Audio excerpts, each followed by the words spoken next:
Anda kembali bersama kami dalam IDX Second Session Closing. Dan pemirsa, kami ingatkan kepada Anda untuk bisa berpartisipasi aktif melalui line telepon dan juga WhatsApp interaktif untuk bisa bertanya seputar portofolio investasi Anda dan nanti akan kita bahas langsung dengan narasumber. Dan langsung saja saya sapa dengan narasumber yang sudah hadir melalui sambungan Zoom pada sore hari ini dengan Dimas Pratama, Technical Analyst NH Korindo Sekuritas. Selamat sore Pak Dimas. Halo sore Mas, kabar baik. Semoga selalu sehat ya Pak Dimas ya dan tetap semangat ini di Ramadan kali ini. Pak Dimas melihat posisi indeks harga saham gabungan di hari ini yang kembali ditutup di zona hijau. Ini sepertinya menutup pekan pertama Ramadan dengan cukup ceria begitu ya, dengan cukup positif. Tapi sebetulnya ada apa di balik penguatan IHSG di hari ini? Adakah data-data yang memang bisa dicermati dan mungkin menarik perhatian pasar hingga hari ini Pak Dimas? Oke, data rilis dari Amerika dan juga China menunjukkan data positif ya Mas, di mana perbaikan ekonomi sudah mulai terjadi dan juga terutama di USA sudah mulai lebih cepat daripada estimasi. Nah, kalau kita lihat memang sentimennya saat ini memang pergerakan secara indeksnya sendiri memang masih konsolidasi Mas, jadi memang kita dalam beberapa waktu depan masih akan konsolidasi antara level 5.900 sampai dengan 6.100. Jadi memang sifatnya kalau posisi saat ini kita tidak berhasil closing di atas 6115, kita kemungkinan masih akan flat di antara 5.900 dengan 6.100-an. Jadi memang untuk level-level saat ini memang level-level yang perlu diwaspadai karena kemungkinan akan terjadi profit taking. Oke, konsolidasi 5.900-an hingga 6.100-an, profit taking meskipun tadi data-data seputar pemulihan ekonomi sudah dikeluarkan dari Amerika Serikat dan juga dari China. Tapi dari data tadi, apakah kemudian terlihat juga dari sisi regional, apakah kemudian cukup optimis juga ini menyambut data-data yang sudah dikeluarkan, Pak Dimas?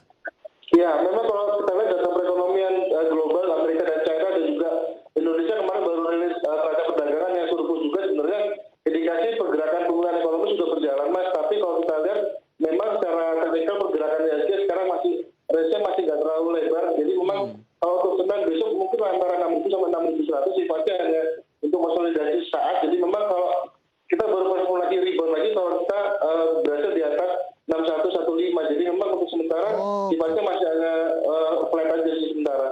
Sementara masih flat rebound jika memang tadi menyentuh level 6.115 untuk posisi indeks harga saham gabungan.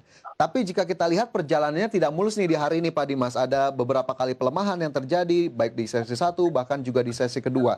Serta net buy yang hari ini kembali dicatatkan oleh investor asing 213,07 miliar rupiah. Nah, data-data ini juga apa yang bisa kita cermati Pak Dimas?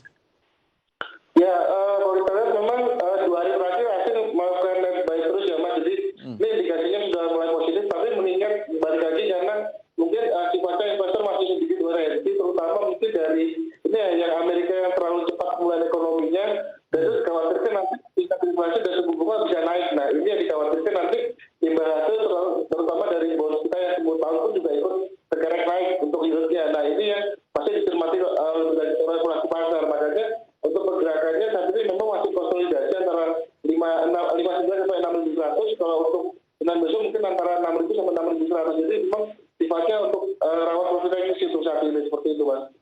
Oke. Jadi memang akhirnya bisa dicermati kembali tadi level-level yang disebutkan, kemudian pergerakannya memang masih belum bisa terlalu jauh.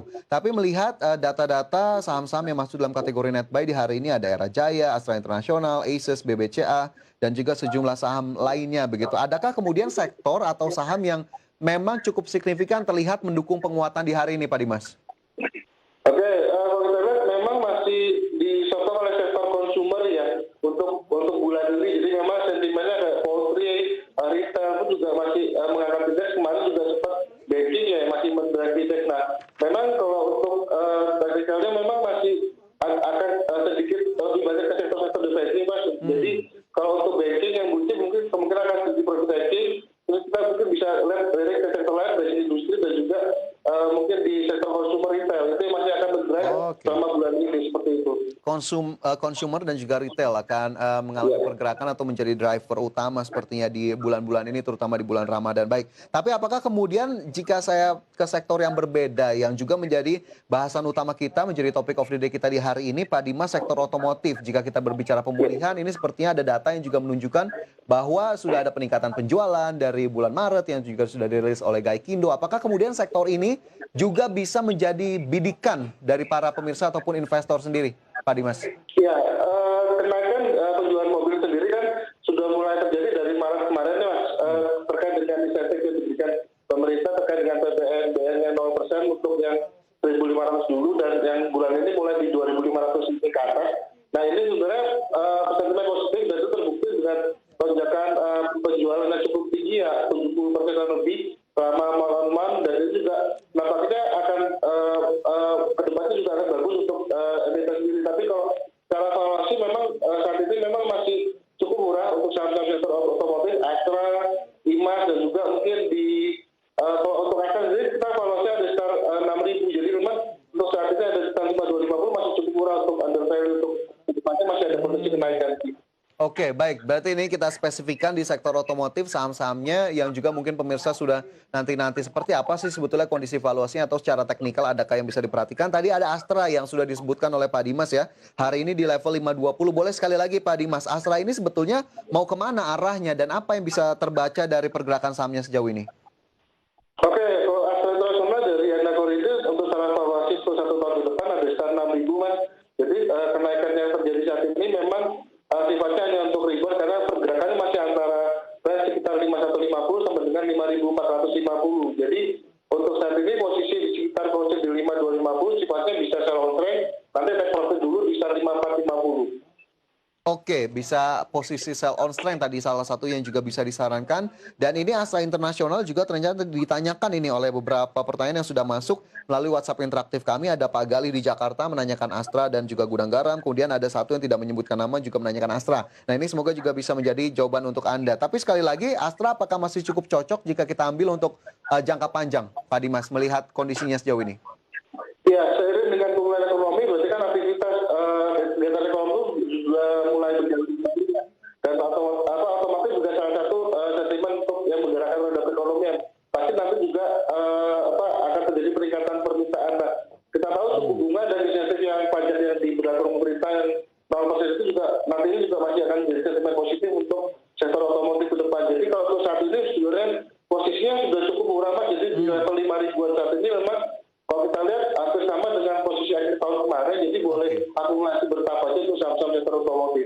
Oke, akumulasi ataupun entry pertama kali juga boleh ya di level 5.000-an tadi ya Pak Dimas ya? Boleh, karena untuk horizon ke depan, seiring dengan pemulihan ekonomi, pasti juga nanti permintaan akan otomatis juga pasti akan meningkat seperti itu. Oke, jadi ada ekspektasi pemulihan ekonomi, sektor otomotif juga menjadi salah satu sektor yang penting, Astra Internasional menjadi pemain utama. Nah, tadi level-level saat ini ternyata cukup menarik untuk diperhatikan. Pak Gali, tadi yang bertanya soal Astra juga silakan saja untuk bisa dicatat, begitu ya, meskipun sekali lagi keputusan tetap kami kembalikan kepada Anda. Dari Astra Internasional, saya juga ingin menanyakan ke emiten lainnya, tadi juga sudah sempat disinggung, ada IMAS. Nah, IMAS ini sendiri apakah kemudian semenarik Astra tadi, melihat valuasi dan juga pergerakan sahamnya, Pak Dimas? Oke, IMAS untuk jangka pendek, dia ada peluang rebound paling tidak sampai dengan 1.150, dan ini posisi di 1.080, level stop loss di 1.050. Oke, level stop loss di 1050, tapi lebih cocok untuk diambil atau gayanya seperti apa nih jika kita berinvestasi atau trading di IMAS? Apakah memang tadi trading saja atau investasi? Kalau secara book value, IMAS masih cukup murah Mas, posisinya saat ini masih di sekitar 1.080-an ya. Kalau secara valuasi book value mereka ada di sekitar 2.000-an, jadi memang masih cukup tinggi ya. Jadi memang potensinya masih terbuka luang untuk kenaikan lebih lanjut untuk ke depannya. Tapi untuk saat ini perhatikan level 1.50 untuk level take profit. Oke, baik. Jadi masih ada potensi-potensi di level-level berikutnya begitu ya untuk IMAS yang hari ini ditutup di level 1080, naik 3,35% itu untuk IMAS. Lantas saham lainnya juga masih berelasi dengan sektor otomotif, masih dari grup Astra. Ini Pak Dimas, ada Auto yang kemarin juga sudah mengumumkan hasil RUPS-nya, sudah akan memberikan dividen. Auto menarik atau tidak ini? Atau ada view yang cukup berbeda untuk Auto? Oke, untuk auto secara teknikal pergerakannya masih sideways Mas, antara 1.150 sampai dengan 1.250. Jadi memang manfaatkan untuk trading di range tersebut. Jadi kalau saat ini posisi di 1.170 masih ada potensi kenaikan sampai dengan 1.250, setelah itu take profit terlebih dahulu. Oke, tadi ada take profit terlebih dahulu jika memang akhirnya ada level yang ditembus. Dan hari ini Auto naik ke posisi 1170 pemirsa. atau menguat 2,18%. Itu tadi ada Astra Internasional, kemudian juga IMAS, ada Auto. Adakah selain 3 emiten tadi dari sektor otomotif ini yang memang masih bisa diperhatikan atau cukup itu saja, Pak Dimas? Kalau kita lihat cuma di Indonesia IMAS dan ini ya Mas Astra ya untuk otomotif ya. Oke, baik. Jadi itu sebenarnya sudah merangkum semuanya. Tadi bagaimana kemudian bisa memperhatikan saham-saham di sektor otomotif seiring pemulihan yang kita harapkan memang masih terus berlangsung. Baik, itu tadi untuk Anda pemirsa semoga bisa menjawab pertanyaan yang juga tadi sudah masuk. Sementara itu saya ingin bergeser ke sektor lainnya Pak Dimas. Ini ada sektor-sektor yang juga sudah merilis laporan keuangan. Salah satunya ada properti. Ini ada CTRA, Ciputra Development. Revenue-nya di tahun lalu 8,07 triliun, naik 6% secara year on year. Kemudian laba bersih 1,32 triliun atau naik 13,79% secara year on year. Apakah kemudian kinerja yang cukup positif ini tergambar pula dari pergerakan harga sahamnya untuk CTRA, Pak Dimas? Oke, untuk CTRA level 1175 merupakan area take profit, Mas. Jadi investor yang sudah punya sebaiknya sell, karena dia masih akan bergerak flat, jadi akan kembali lagi menguji sekitar 1050. Jadi kita mainkan range posisi 1050 sampai dengan 1180 untuk trading. Oke, 1050 hingga 1180 ya untuk trading Iya, begitu. betul. Untuk CTRA dan hari ini harga saham CTRA di 1150. Tapi dari sektor yang sama, dari properti, apakah kemudian ada yang justru mungkin juga bisa dilirik selain CTRA, Pak Dimas? Oke, kalau untuk secara fundamental kita lebih suka di Pakuan Jati, Mas. Kenapa? Karena Oke. kalau secara valuasi masih ada di sekitar 600-an, jadi memang cukup cukup murah untuk saat ini di sekitar 505, jadi boleh untuk jangka panjang ataupun jangka pendek. Kalau untuk jangka pendek, level tradingnya antara 490 sampai dengan 550. Oke, 490 hingga 550. Tapi entry-nya atau akumulasinya di level berapa ini? Di level tadi kah? Untuk saat ini untuk Pakuan Jati level 490 sampai 500 merupakan level entry position. Jadi target untuk jangka pendek ada di sekitar 550 untuk take profit terlebih dahulu. Oke, baik. Itu bisa menjadi level entry. Kemudian tadi ada level take profit juga untuk Pakuwon Jati. Dan juga ada CTRA tadi ya sebelumnya dari sektor properti. Baik, Pak Dimas, kita akan kembali lanjutkan diskusi kita di segmen berikutnya. Dan pemirsa jangan beranjak di tempat Anda, kami segera kembali usai jeda.